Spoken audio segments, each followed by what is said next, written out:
Hi everyone, thanks so much for joining me. Today I'm in my greenhouse and I'm here to share a seed starting technique that I do, which I find to be really effective. It's based similarly to the winter sowing technique, but isn't the same.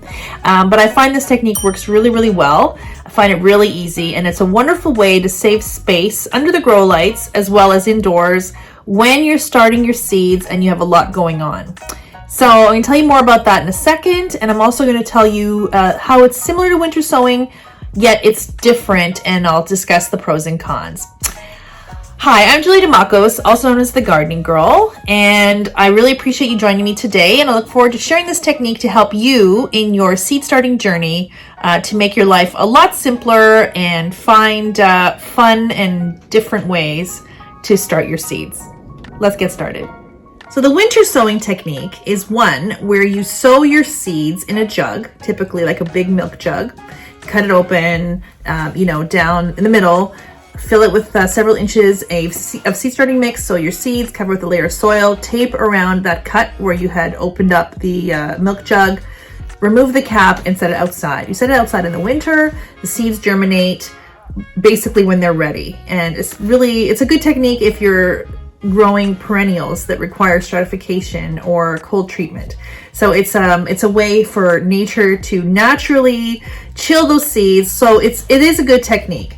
However, I have tried that technique in the past and people have asked me about it, and I found that it wasn't really effective for me. I sowed onions in that manner, and I found that the ones I had sown indoors compared to the ones I had winter sown in a jug outside in winter, the ones that I had started indoors were much more advanced. Plus, when you're winter sowing, you're not sowing in cells. You're sowing, multi-sowing, which is fine. But the seeds take a really long time to get started, and then by the time they germinate, I find them to be small, and then you still need to prick them out, and you still need to either sow them into individual pots or transplant them outdoors. But it is still a process.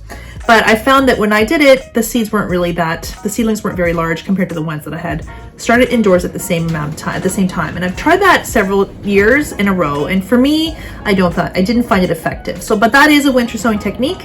A lot of people find it works. And if you've done it before and it works, that's great. Everyone's different. Every situation's different. So whatever works for you is what you got to do to make your life easier. One technique that I found makes my life a lot easier is what I'm going to show you in a second. So this technique allows you to sow your seeds in a seed tray, and you use the dome to cover them. So it's similar in the way that you set it outside. In my case, I set it in the greenhouse. The greenhouse is unheated. Temperature can drop below zero if it's a really cold night, cold days. But the benefit of putting it outside as opposed to under the grow lights is, number one, you save space if you're already out of space like I am, or if you're growing by a window, there's not enough light. Light gets filtered through the window, so you're not actually getting maximum light when you're setting it next to a window, plus you're only getting light on the one side, so that's why your plants grow towards that light and become lanky and long, and also kind of leaning. So you're forced to turn the tray all the time. When you're putting it outside, winter sowing, or this method that I do with the seed tray, they're receiving natural daylight. And in the springtime, as opposed to winter time, once the seeds germinate, they have enough daylight because the days are long enough. So you don't need to supplement with additional lighting. They have plenty of light on their own. So I'm going to show you what I've done, and I'm going to show you how it works and why I think this works for me, why it works better. So these are my 2 trays that I've sown. These are 2 of a number of different ones that I've done. These are zinnias. And so when you're setting your seeding in a tray and you put the dome over top like I have here, you need to put it somewhere. And if you could put it under the light, especially if the seeds germinate when you don't see it, they immediately have light. But they do have to sit under those grow lights for a while. And I find under the grow lights, sometimes under a dome, moisture builds up a lot and it causes the soil to produce that green algae growth.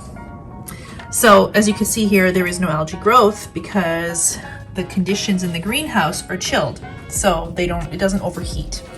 It still produces moisture, as you can see, humidity, because it's got a dome on it, but it doesn't it's not overly humid, and I find that the soil, there's no slime, there's no, it's healthy. Anyway, so these are the zinnias. I have put them out here a couple weeks ago, maybe a week and a half ago, and they've now popped up. Actually, I just noticed it yesterday for the first time because I've been watching them and I haven't noticed anything happening until yesterday. And look at them, they're just popping up now quickly. So these seedlings are, I like this technique because these seedlings are already in a cool, chilled environment. They already have enough light. They're adjusting to the cold because they're germinated at their own pace. So they're growing in the conditions of chilled temperatures. So what does that do? That causes you to not have to harden them off the same way you would if you were to start the seeds indoors.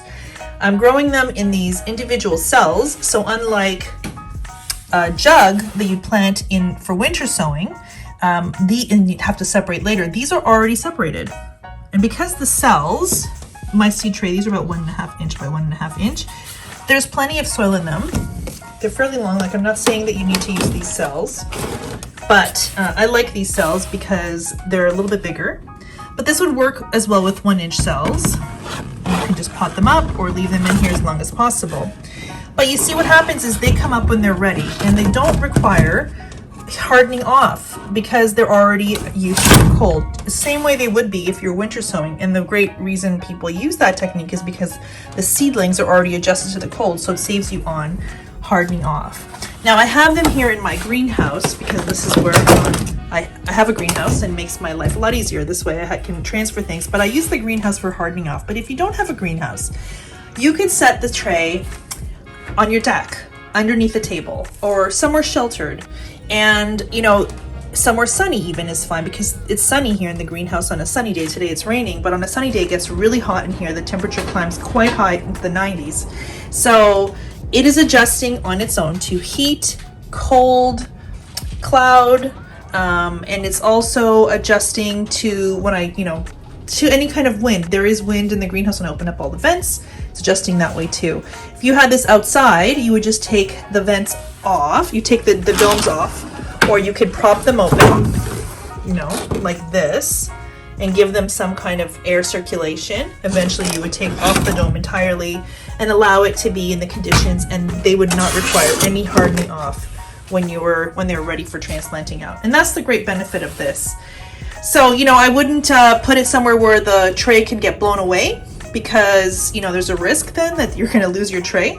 But I would definitely put it somewhere sheltered and then remove the dome once the seedlings all germinate. And, and then you have a much easier process for transplanting out. Just directly pop the cells out, put them in the ground, ready to go. You've just saved yourself so much space and so much time. Another place that you could set out your tray would be in a raised bed. So you can bring out your tray with the lid. I would maybe put a couple of rubber bands around them so that the wind doesn't blow away the lid, the dome. But you can even set them on a raised bed and you can leave them like that and they will be fine. So definitely secure the lid to the tray. I would say even 3 rubber bands and then they should be fine. Just you can vent them out, or like I said, lift a corner on a sunny day. And they should be just fine in there and adjusting. And then you can remove the lid once they germinate and they will continue to harden off. They get used to the wind and then you can transplant them out and they will be hardened off. They'll be hardy enough to withstand any kind of changes in temperature and conditions because they would have germinated in the cooler climate than had they germinated in the house. So if you like my technique, please let me know. And if you've tried this method on your own or you're willing to try it, I'd love to hear from you.